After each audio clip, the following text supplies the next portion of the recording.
As we mentioned earlier in the show, it's National Red Wine Day. That's right, and that means we had to invite back our favorite sommelier, Jackie Ish, who's back to talk about red blends and just wine in general, which we tend to do. How are you, Jackie? You never know where these conversations go. Good, good. So you brought in today, we're talking about maybe the most popular areas, which, by the way, this time next week, you're going to be where? I will be in Napa Valley this time next week. Yeah, we say that, we're just a little jealous. Not really my life, but I'll pretend for a week. Good for you. Yeah. So talk about the areas of red wine and what you think is important to know about red wine.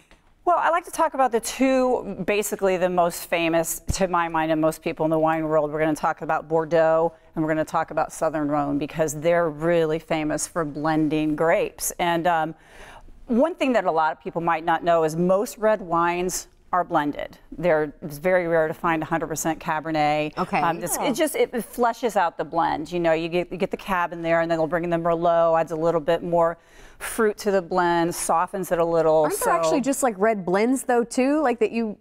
Well, Bordeaux would be one of our most famous. Okay. You know, on the Bordeaux grapes, you've got Cab Franc, Merlot. Cab and Merlot are the two main grapes, and then they bring in the Cab Franc, Petit Verdot, Malbec. Those are all blended into it, and that just rounds out the wine. And then you come over to Southern Rhone, which you can have, and this is a Vue de Telegraph, is a very famous Châteauneuf-du-Pape, and there can be up to 14 different grapes allowed, which is, you know, there's a lot of cooks in the kitchen. Yeah, I would say so. Here's, and correct me if I'm wrong here, and of course my wine knowledge is based on the wine aisle at the grocery store, but it seems to me like there are more red blends out there, or at least we're seeing it as consumers. Is that true? Absolutely. You know, there are white blends, and of course Rhone does a white blend and Bordeaux does a white blend, but in general you do see more red blends.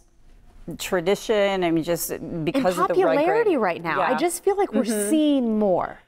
You do, and again, a lot of people don't even realize, because it's a certain percentage that you have to have, depending on the region, to be called Cabernet. For example, 75% in California, but the other 25% can be anything, and it can be from anywhere in the world, depending on how they classify the wine, how they choose to name the wine. Myth busting 101. I like it. Well, and I always like, for the average person who's looking for a good red wine to celebrate Red Wine Day, I mean, what is your advice? And obviously, I mean, some of these names we can't even pronounce in the bottle. I base it off what the label looks like usually. Well, and that's marketing, and you know, the wineries know that. But I would say figure out what you like. If you like, for example, the wines that we have up here, if you like a big, bold, kind of earthy red, Bordeaux is going to be right in your wheelhouse. If you like something maybe a little more lush, a little softer on the palate, but still tons of character, you might want to go with the Rhone blend. And then we have some American blends over here, the famous Opus 1,